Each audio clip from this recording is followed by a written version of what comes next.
All right. So, how's everybody's weekend? We have, by the way, I don't know if we can see it. Can we see the training room? Yes, we have 5 people in the room. So, yay. I love when people come in person. And everybody have a good weekend? Awesome. Okay. So, let's get started. We've had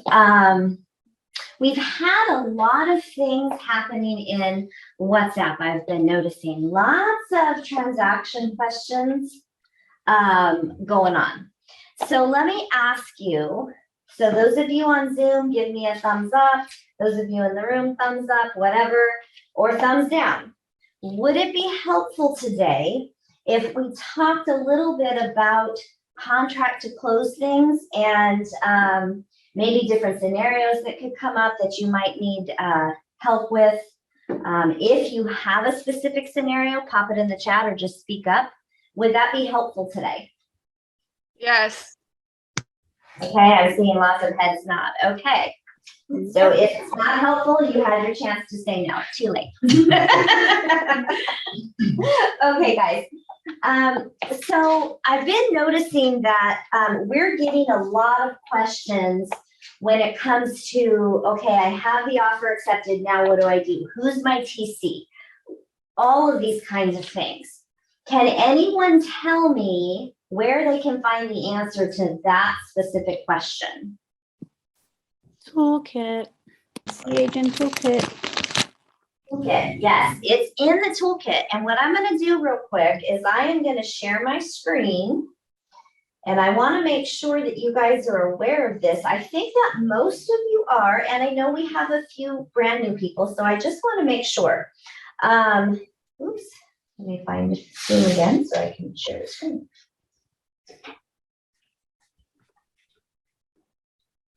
All righty, can everybody see that?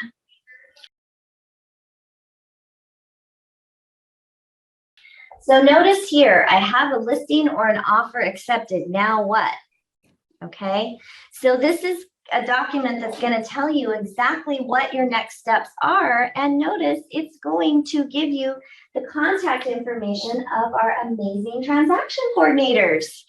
Tiffany here at the coast, Yvette in Porter Ranch, and Susan for Tulare and West Ventura counties. These ladies are going to be so amazingly helpful to you guys. So anytime you have a transaction question, first and foremost, I want to make it super clear that we are happy to help you in any way that we can. But here's the thing. When it comes to a very specific question about your transaction, you might try reaching out to your transaction coordinator first. And then if they refer you back to us, great. Because, well, before I say because, why would I say that? Why would I suggest that? Because they're actually in the transaction, so they know exactly what's happening. Exactly. And they may be able to help you faster and better based on that particular circumstance. We have vetted the transaction coordinators. We don't let just anyone do our transaction coordinating, and that's for a reason. And these ladies are great with helping you.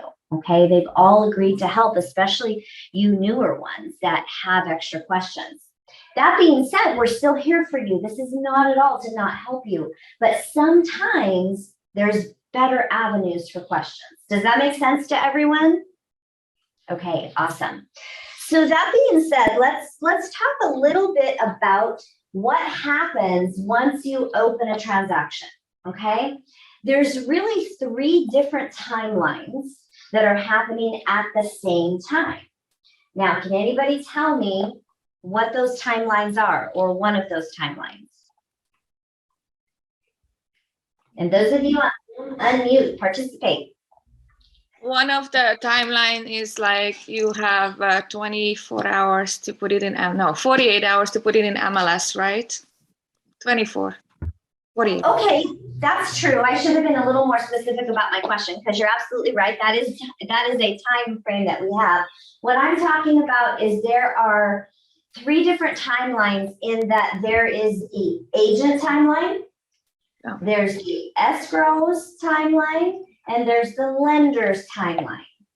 right? And these are all happening simultaneously within the timeline of the transaction itself. Once escrow opens, once offer is accepted, what's the trigger? So once you have an accepted offer, meaning all parties have signed the purchase agreement and any counters or addendums attached to that purchase agreement, the last person who signed it, that is the date that it is now an accepted offer. Okay, so the way timelines are counted in a transaction, there is only one thing that is business days. Does anybody know what that is? Earnest money deposit.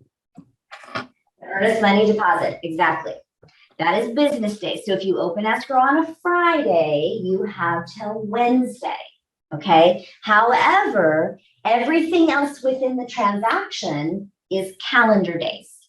So the amount of days you have to get disclosures to the other side, the amount of days you have to do your inspections based on what your contract says, those are calendar days.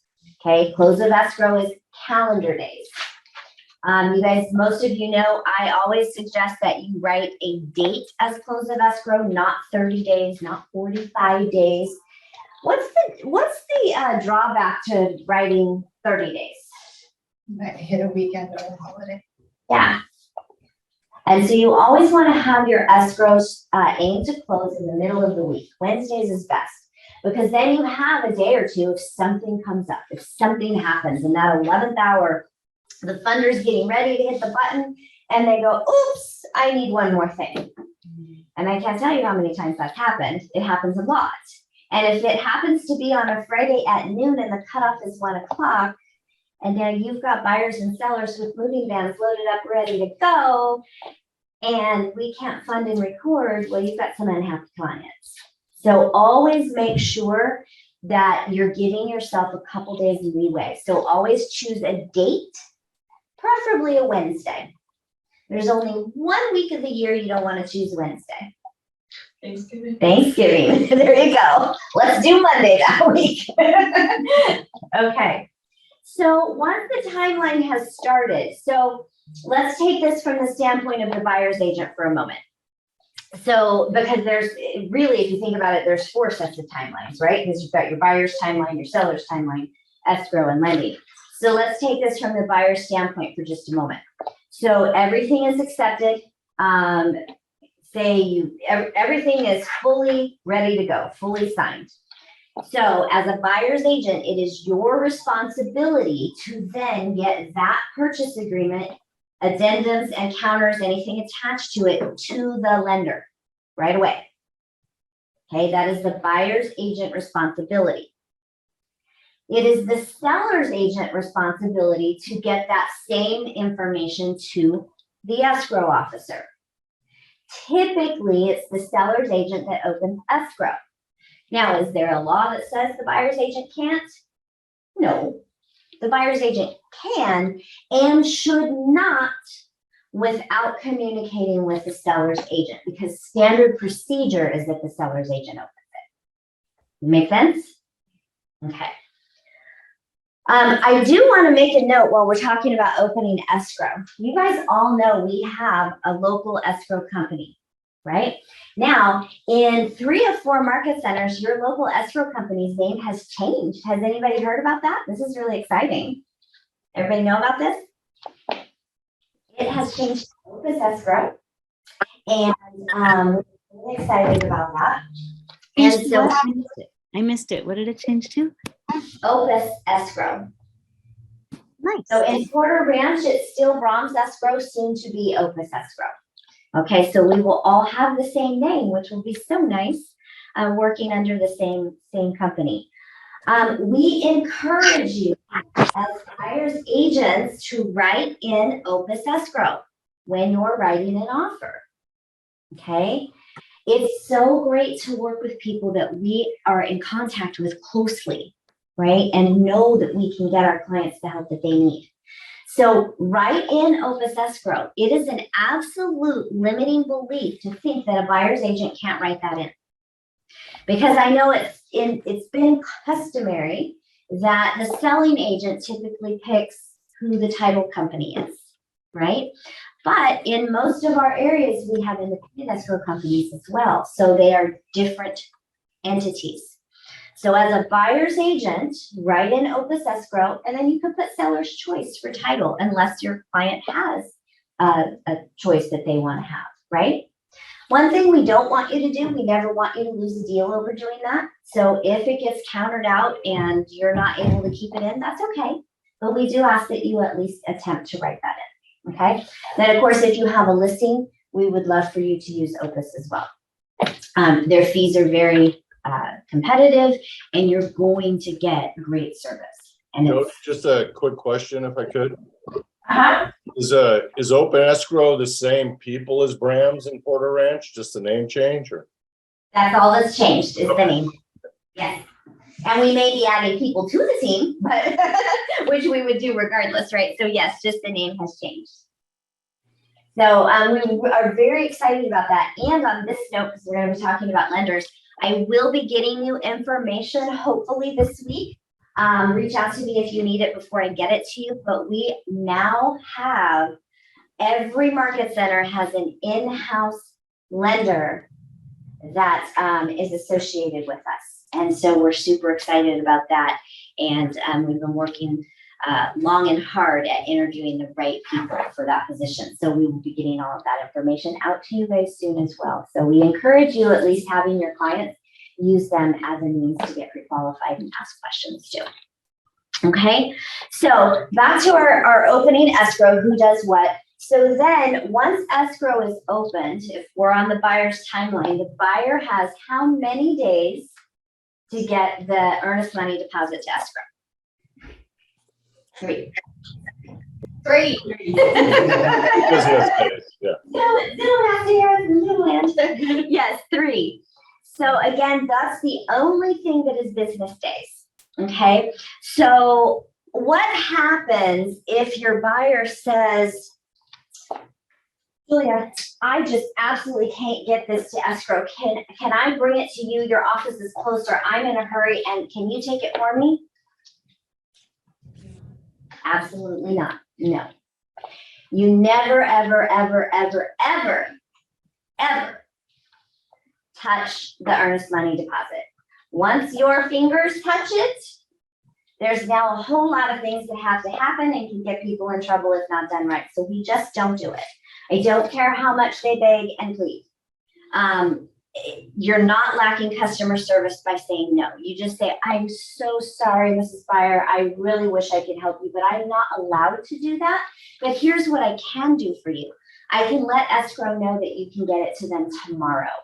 If for some extenuating circumstance, they can't get the EMD in on time, and we are communicating this to all parties, it will not be a problem.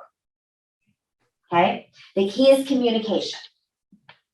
So don't just say, I'm sorry, oh, just go ahead and get it there tomorrow, and then don't tell anybody, right? Tell escrow, tell the seller side.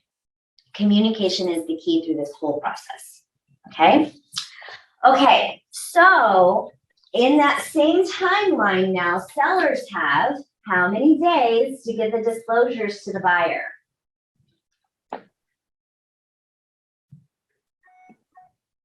Is that Michelle putting 7 up? Yes, 7. 7 days to get disclosures to the buyer. Okay, and then how many days, this is a little bit of a trick question maybe, how many days do you have to review disclosures, get your inspections done, and ask for requests for repairs if needed? 17 unless otherwise changed. Perfect. 17 unless otherwise changed in the contract. Okay, so it's essentially whatever the contract says. If it's just whatever standard is 17 days, okay? What Jodi, is that in the RPA or in the RLA? It's in, we're talking open escrow, so that's the RPA, the purchase RPA. agreement. Okay. The RLA has no bearing on the purchase agreement. Matter of fact, let me just do a side note real quick on that. You take a listing and seller wants to take the fountain with them. Okay, so listing says seller to remove fountain. MLS says seller to remove fountain. Buyer says, I want the fountain. What has to happen for that to happen? It has to be in the contract. Yes, it has to be in the contract, in the residential purchase agreement or the RPA. It does not matter what's in the listing agreement. It does not matter what MLS says. If it's not in the purchase agreement, it doesn't matter. So if a seller really wants to keep that fountain, it must be in the RPA. And if the buyer's agent didn't take care of that in writing of the offer, you will then need to do a counter to make that happen. Okay? Just side note there. Okay, so 17 days. So inspections, home inspection, highly recommended. No one should be buying a home without a home inspection by a reputable home inspector. Okay, there's a lot of non-reputable ones out there. Make sure that you're finding the best ones in your area. Pool inspection, roof inspection, depending what area you're in, could be septic, sewer. Every area has their differences, what is common in their area. 17 days. That also includes the appraisal. So what happens if day 17 comes and you have everything back except the appraisal, which does happen sometimes? What do we do? Probably ask for extension. Yes, you would ask for an extension. You would not do a request for repairs based on what you already have, because a seller is far more likely to be agreeable to one time, one ask, right? We don't want to keep going back to the well, so to speak. So make sure that you have everything in before you do a request for repairs. I'm also going to ask that you have everything in before you come to us asking what to do, right? Because we don't have the whole picture yet. So we need everything in before that happens. Does the request for repairs have to come in within 17 days as well, or is that, what's the limit on the request for repairs? So the request for repairs ideally needs to be within that 17 days or whatever time frame your purchase agreement says. However, if you don't have every inspection back yet, then you need to do an extension of time for the inspections, okay, or the appraisal or whatever it is you're asking for the extension of time for. Now, sometimes you can just communicate that, right? If you know it's coming in tomorrow and today's day 17, you might be able just to call the other agent and say, hey, found out that we're not going to have the appraisal till tomorrow, so we'll get you the request for repairs by the following day. Does that work for you? Okay. They may want you to do it officially on an extension. They may not care. If they don't care, make sure that you send an email to confirm your conversation that we agreed to extend it to this day. But ideally, an extension of time just to cover all the bases. Okay. Jodi, Yes. sorry, I have a question. So the lender just told us, the buyer, that he didn't need, they don't need to do an appraisal, that they had done a purchase before in the area and they were happy with the price. So can you speak to that a little bit? Well, if the lender says they don't need one, they don't need one. Then that's just not a concern anymore. Okay. That's completely up to the lender. And you will from time, it's not common, but from time to time that will happen. So you just assume that whatever the price of the home is the appraised value? Yes, although I would, it's not the appraised value, but it's the value that the bank is okay with. So I would make sure that you have that in writing from the lender, not just verbal phone call. And then you would release the appraisal. And then you could release the appraisal contingency. Here's the thing though. So when it comes to, so first of all, let's finish out the request for repair conversation. Okay, so when you're doing a request for repairs, remember, you need to set the expectation with your clients beforehand. So if you're the buyer's agent, you want to set the expectation that this is not to find every nitpicky little thing wrong with the house. This is to see if there's any glaring safety issues that we need to be concerned about. We're going to get a report back that's 30-something pages. because they're going to tell you about your house. We're only concerned with the summary section, which will list any safety concerns or if other concerns we may need to address. Remember, you could have a home that a buyer is buying this, the home inspector says the electrical panel needs to be replaced, but if your buyer's an electrician, maybe that's not an issue, right? So never assume for your buyer what an issue is. It may not be an issue to them. They may be getting the house at such a good price that they're not going to dare ask for a penny, no matter how glaring an issue is. But you need to go over it with them and you need to make sure they understand it and are okay with it. Okay. I see all the time where a faceplate is missing. It'll be noted on a home inspection if they see a faceplate missing. Should we be putting that as a request to a seller? No, that's nitpicky. It costs 50 cents at Home Depot. Go get it yourself if it's a big deal, seriously. We don't want to upset the seller, right? At the same hand, we do need to ask for the things that are concerning to the buyer, not concerning necessarily to you. Because there's things that will be concerning to you that are not at all concerning to them and vice versa. Okay. I had a client who asked for the stupidest things, no matter how hard I tried to get her not to. But she was a single woman for the first time in many, many years and nervous about it. So, okay, we'll ask. All they can do is say no. Okay. Now, the same thing with your sellers, though. If you're the list agent, you have to set the expectation for your sellers that we may get presented with a request for repair. And if it's a long list of things that are not safety issues, you might consider, you may not choose to do those. And if they present us with a true safety issue, you're going to want to consider seriously addressing that. Right? But these things the expectations need to be set before the inspections start happening so that no one is thrown off guard. Does that make sense? Any questions around any of that? Okay. So it's a big mistake on our part as agents to not set those expectations, because I can almost guarantee you if you have clients that are getting nitpicky and argumentative and, well, they should do this, they should do that, which I'm sure you'll experience. If you set the expectations properly up front, that will almost never happen, or it will be very minimal. Those things happen when we don't do our jobs with setting expectations. And it's understandable, right? There's emotions involved in a big purchase. Buyers are paying a lot of money for a house. They think they deserve everything under the sun because they're paying that amount of money.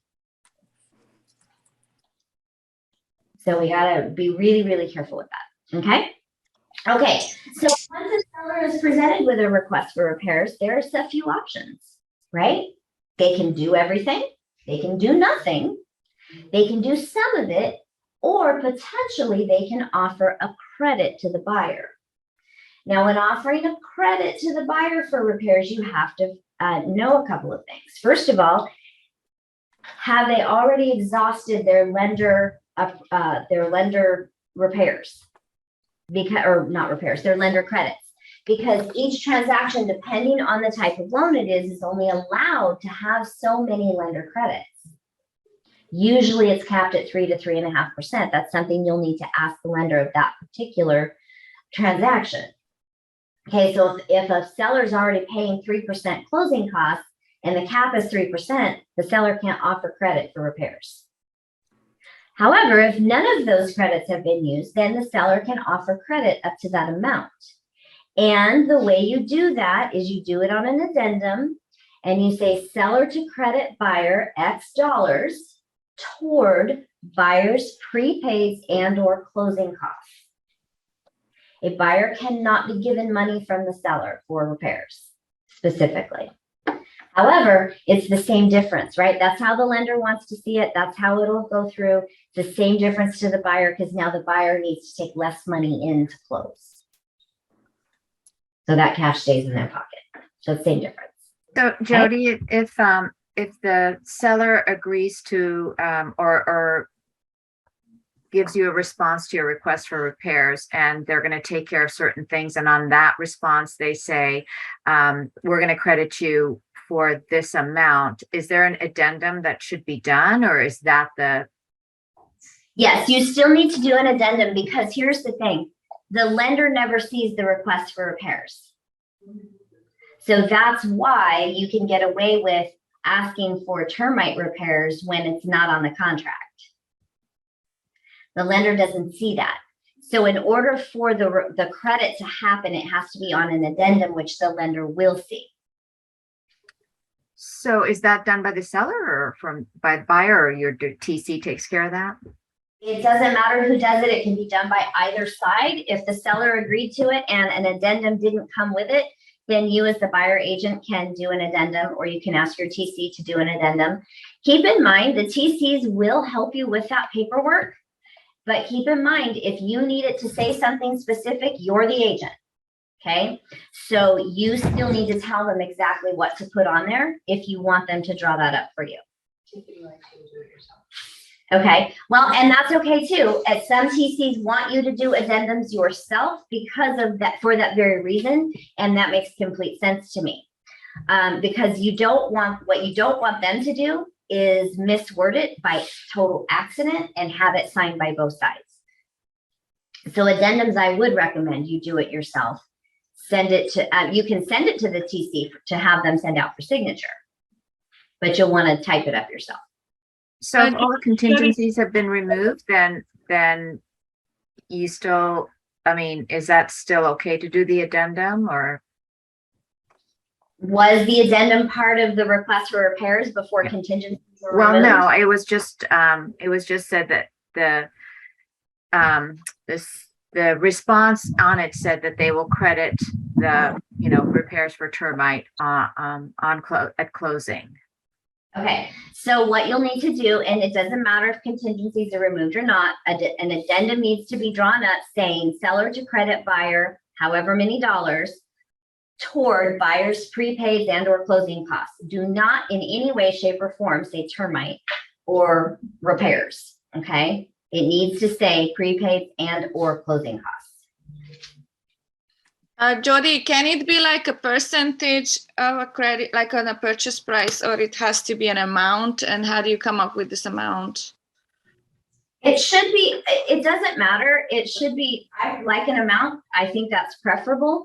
And you come up with it based on what your buyer and seller agree upon. So if your buyer's asking for, let's say, a list of repairs that would cost $5,000 and the seller agrees to credit them $3,000, and buyer agrees to that. So they have to come up with that in their negotiations.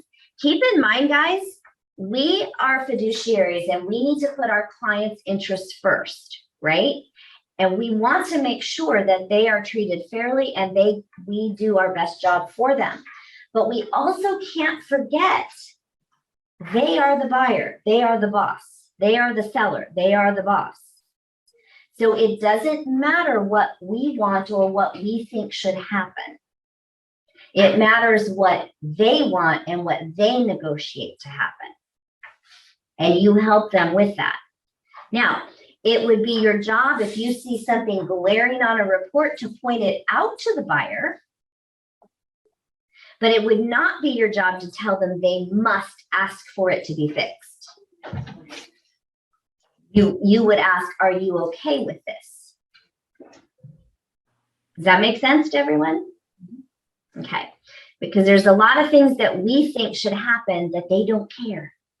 And Jodi, if you do ask for it to be fixed and the seller, what if the seller says no? Well, then the seller says no, and then you have to see if your buyer wants to move forward. So keep in mind that a request for repairs is a new negotiation.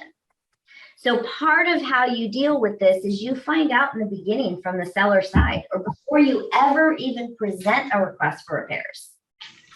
Talk to the other side.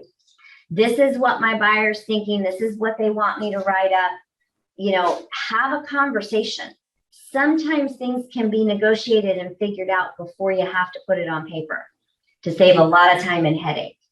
And that just shows that you're willing to work with them rather than just handing it to them like a demand, right? Now, that's okay. You can email it to them and say, this is why, ... So just make sure that there is good communication. The one thing I never like to do, as I never like to receive as a list agent, and I never like to do as a buyer's agent, is just get a request for repairs with no explanation. And make sure, I hear a lot of stuff about, well, this is my buyer paid for this, so do I have to show it to the seller? Guess what, guys? Any inspection during escrow is a part of the transaction. It now becomes something that is disclosable, okay? So if you are asking for something, especially a big ticket item from the seller, you better include that inspection report, okay? You're not just gonna ask for some big ticket item and not show them proof of why you're asking for it. So yes, you must send those documents, okay? So again, it's the amount doesn't matter. What happens doesn't happen doesn't matter. It's a negotiation between buyer and seller. They come to an agreement and then we move on. Now, let's talk about contingencies for a minute. As a buyer's agent, you should never offer to remove contingencies. And I know some of you that are newer are going to say, but it's day 17 and the contract says they have to be removed. Guess what? They don't automatically disappear. Contingencies must be removed in writing. If you're doing your due diligence and your best job for your buyer, you're never going to offer to remove them. Because now they have no outs. Now, once the contingencies are gone, your buyer's earnest money deposit is at risk. Okay? Now, flip that around though. You're representing the seller. And day 17 is here. That's where you're going to want to ask for the contingencies to be removed because you're doing your job to protect your seller. So what a lot of times happens is a buyer will submit a request for repairs and then a seller will agree to do whatever it is they agree to do and at the same time ask for the contingencies to be removed. Because if I'm going to agree to do this, you're going to remove your contingencies. So it's give and take. Okay. And that's another form also, right? It's just not on even though it says on the response to repairs, it still needs another, contingency removal form done. Yes. And I don't remember if checking that box on the request for repairs will auto-populate that or not. But there is a contingency removal. You can remove them one at a time. You can remove them all at once. You can remove all except. You'll see on a contingency removal form how that works. It's pretty self-explanatory. Go ahead. Question about, so this, basically the seller's always gonna ask the buyer to remove them, not the other way around. So who fills out that contingency removal form? The buyer once they're asked or the seller after they've requested that it doesn't matter. It doesn't matter. Here's the thing. If everything, my view on contingency removals is if every party is doing their due diligence and everybody's doing everything that they have said in a timely manner and communication is happening like it should, there's no reason to push those issues, even if you're the seller's agent. If the buyer side is doing everything on time communicating, there's no reason to get nasty and push that because that can create bad blood, so to speak, within the transaction. So do you essentially just leave them there until the final days of escrow and then the TC goes, hey, wait a minute, and then they all get signed? Yeah, it often will happen that way. Some market centers require a contingency removal form, not all market centers do. So that's why, like I know in Tulare County, we don't. So yeah, they can just state it. Once you close, they're gone. You're done, right? So it doesn't. They're not required to be removed so that you can close. Correct. Okay. Correct. And so just making sure that everything's happening. Now, on the flip side to that though, guys, if you have a seller who's concerned because the other side, the buyer side, is not communicating, not performing, dragging their feet, keeps wanting to extend, now this is where I would absolutely request. Now, first time you nicely ask. If they ignore you, then you can send a demand to perform. And then that gives them it gives them 48 hours or whatever the form says or whatever you write in to perform. And then the only thing that does is now the seller can back out at this point if they choose to, if the buyer will not perform. Although it's very, very rare, okay? It's very rare. Don't do those things unless it's really, really necessary. Okay, because we don't want to upset the apple cart when everything's moving smoothly. Okay, but yes, so contingency removals. Any more questions on those? I have a question, Judy. Okay. So in case of let's put this way, all inspection is done. And then, somehow inspector didn't figure out if a roof is leaking in case of after inspection done and didn't realize and didn't mention. So how are you going to resolve this issue? Because inspection report doesn't say anything and after rain came and then they find out a roof is leaking. Whoever is buyer or seller, how to resolve this issue? Okay, is this before escrow closes or after? Yeah, inspection is done, but he couldn't find the roof was leaking. Inspector, he submitted the report. And then after his closing and they, later on, whoever is the buyer find out that the roof is leaking. So how are we going to solve this issue? Okay, again, is your question based on during escrow or after escrow has closed and buyers moved in? No, after closing, everything is done, Okay. There may not be any recourse, because if the buyer did their inspections, if the buyer was advised to do inspections and they did them, and that happened, I mean, things are going to happen after a buyer moves in that are not necessarily able to be seen at an inspection. So if there was a known leak that the seller did not disclose, the buyer may have recourse, but the buyer may not have recourse depending on the situation. So Nafis, that's not something I can answer. That's something you would need to talk to your broker about. Okay, thank you. You're welcome. Because every circumstance is different. And whenever you're going to talk about recourse of any kind, you always talk to your broker first, always. Okay. That never, ever, if you have a situation that comes up, keep in mind, guys, we're here to coach you through things, but we are not a party to your transaction. So if you have a question that's becoming a legality or could have a recourse from either side, you need to take that to the broker. Okay. You can let us know about it so that you're taking it to the broker if you need to. But all those types of questions must be brought to the broker's attention. We never want them to get blindsided by something. Okay.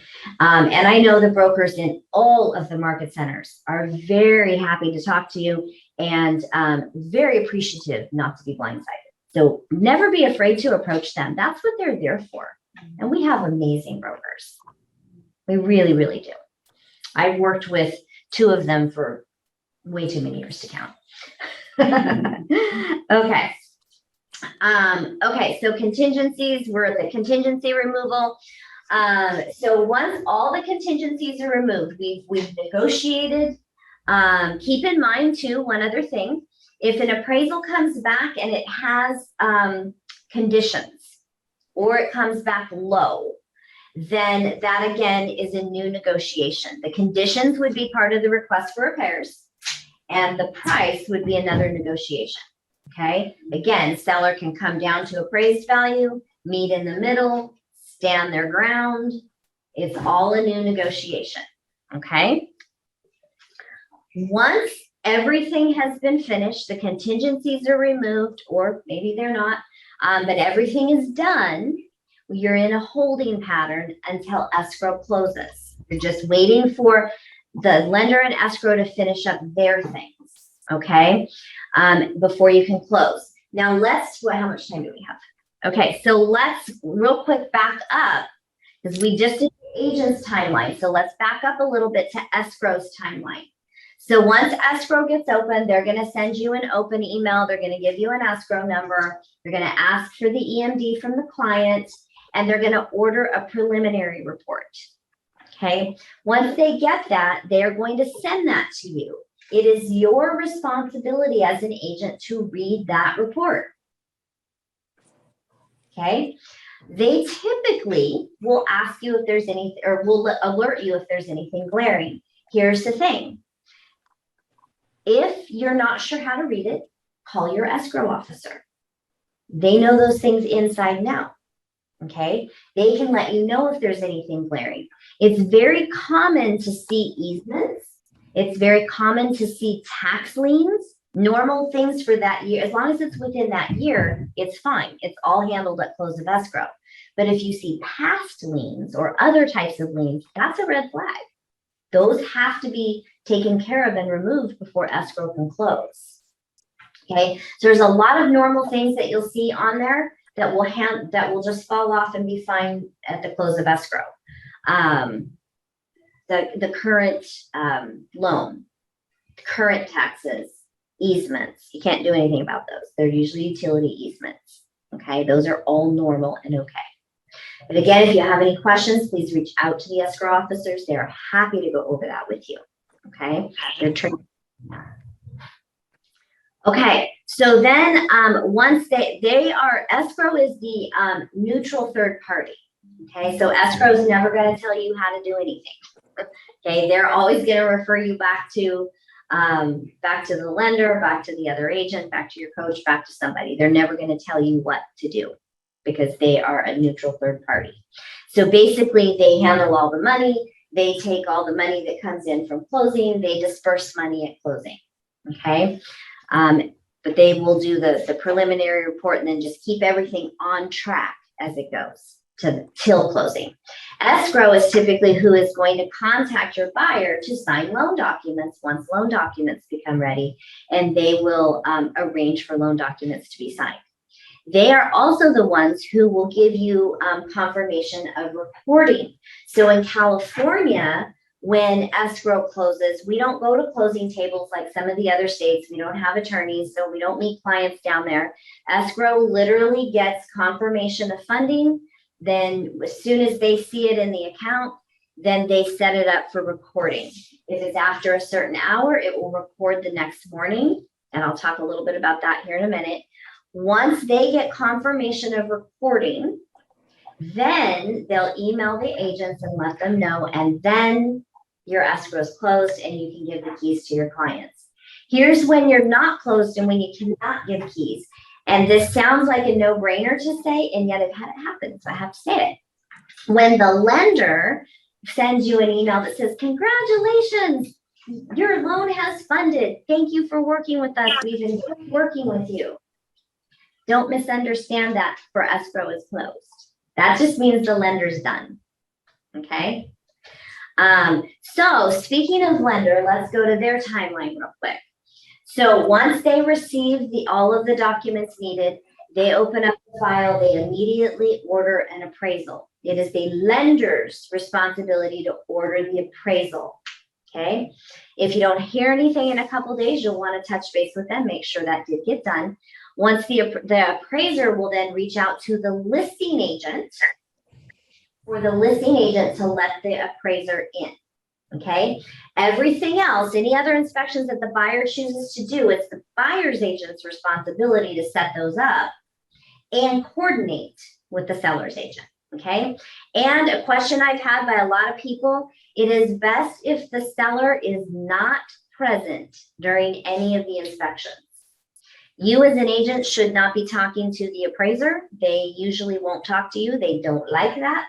The only time you can is if they're having a hard time coming to value, they might ask you, "Where'd you get your comps?" And you can at that point give them comps to help out. As far as all other inspections, I should back up to this, the home inspection.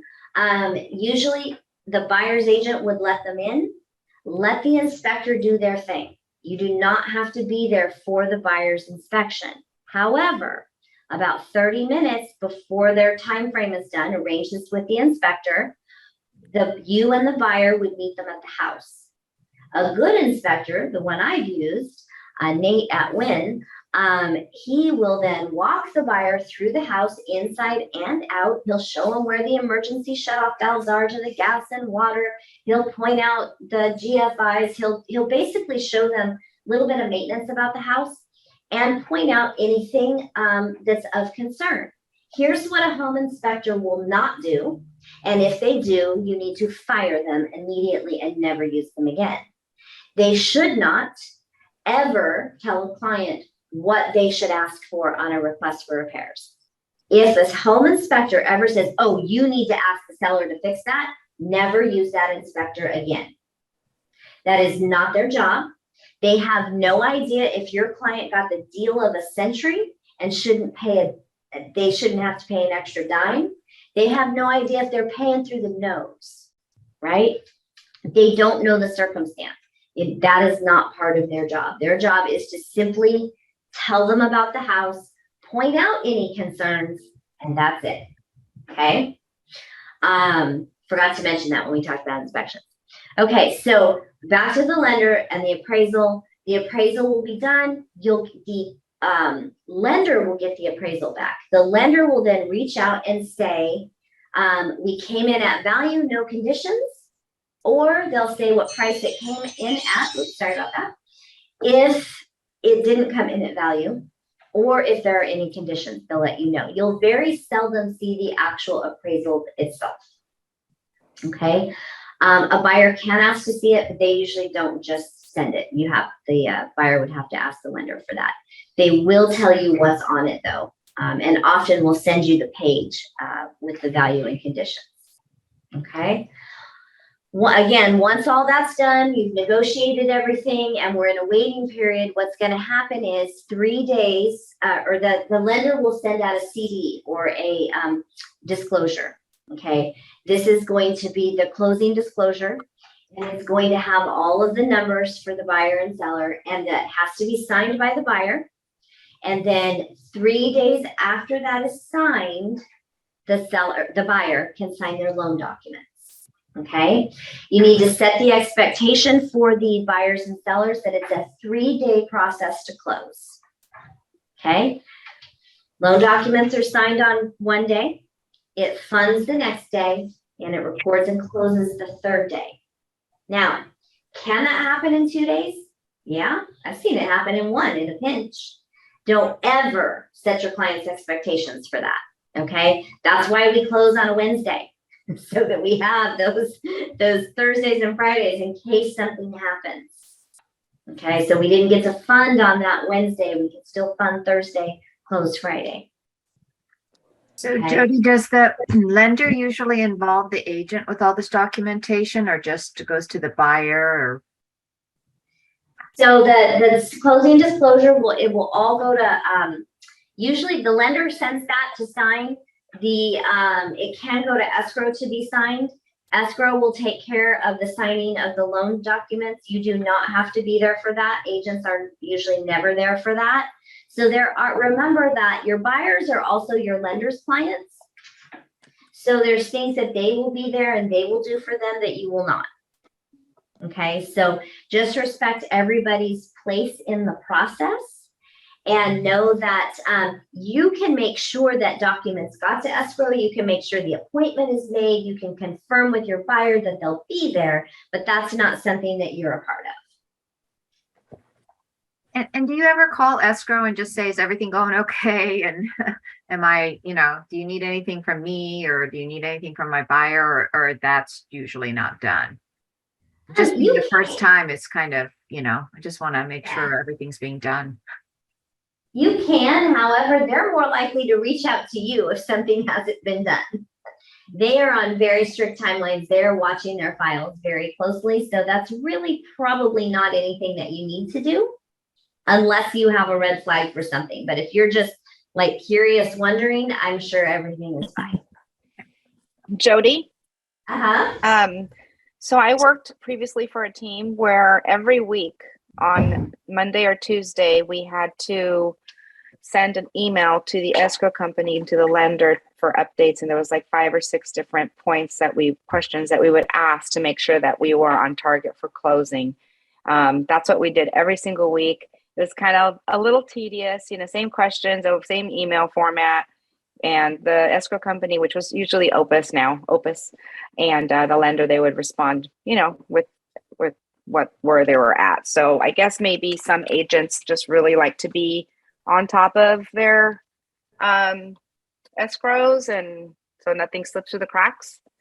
Yeah, and like I said, there's nothing wrong with doing that necessarily. And as long as you know everything's been happening, like I said, escrow is more likely to reach out to you with an issue than you're needing to check with them. If it makes you feel better, sure, go ahead and ask. But remember, they're very busy too. And so, every unnecessary interruption can impede what they're trying to do for you and for others' transactions. But if you have a question, reach out and ask. They're there for you. Okay, thank you. Jodi, I have a question. Okay. So when your lender sends you an email that says we have final loan approval, what exactly does that mean to me?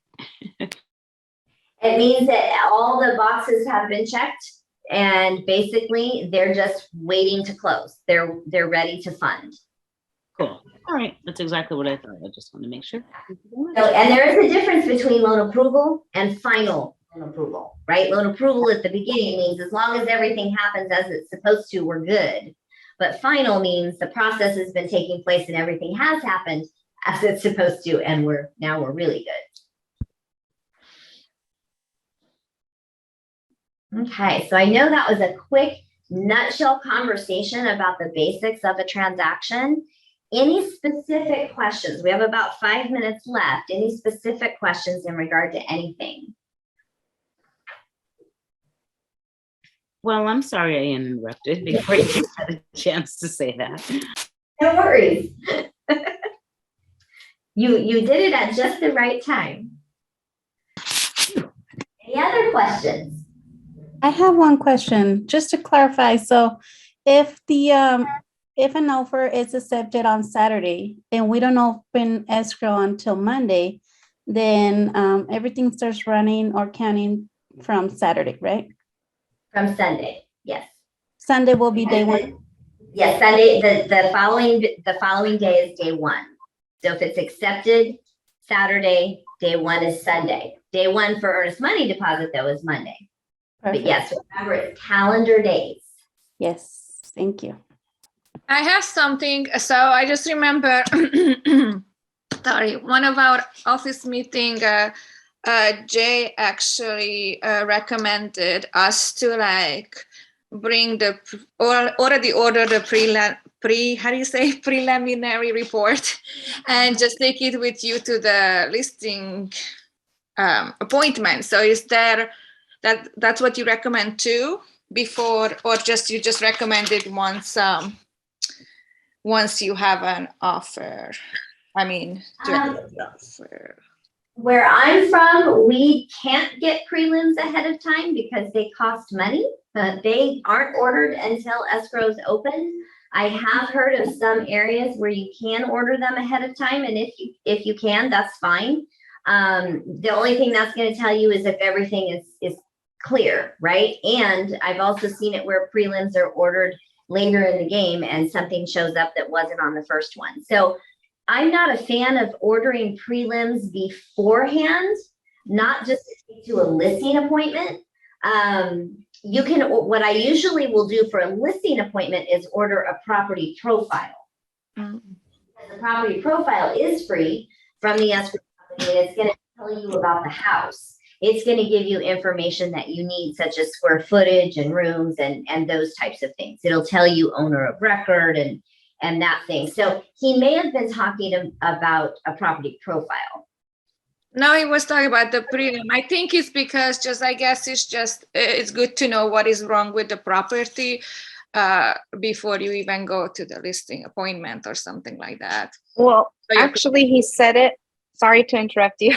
Hey, Anna. But I remember when he said that, and the team I was on also used to request the preliminary title reports ahead of the listing, or maybe after they got the listing. But he said it because sometimes you don't know if the people you are meeting with are the actual people on title. They may be Oh, I got it. not able to make any decisions on anything. And so the property profile will give you that same information. Good to know. So, Jodi, so then when you do, for us on the MLS at the Central Coast, when we do the RPR, it does give you the name of the owner. Is that legit? Or is that just, I mean, you still need to get the title report, I'm sure, but is that usually who's on title? Well, I don't use RPR to speak to that, but I do know that those programs use whatever's in the county record, so it should be okay. But what I do whenever I have somebody interested in selling their home is I immediately ask customer service at the escrow company for a property profile, because that's going to give me all of the information that I need. And to piggyback on that, you can do that like I'm with First American Title Company through like they have an app where you can put order property profile and it comes to your email and it happens within minutes. Yeah. Is that what you're talking about? You can do it through the app. You can do it however your local title company has you set up. There's many different ways to do it. Okay, perfect. Yeah. All right, guys. Well, good job today. Hopefully that helped some things come together and make a little more sense. We will be doing more talking about this and coaching, and as we move forward, we're also going to be putting some videos together to help you guys with these things, because I know sometimes the timelines get a little confusing. But again, we're here for you to help you. We have our Ask a Coaches every day, Monday through Friday. They're there for you with a live coach.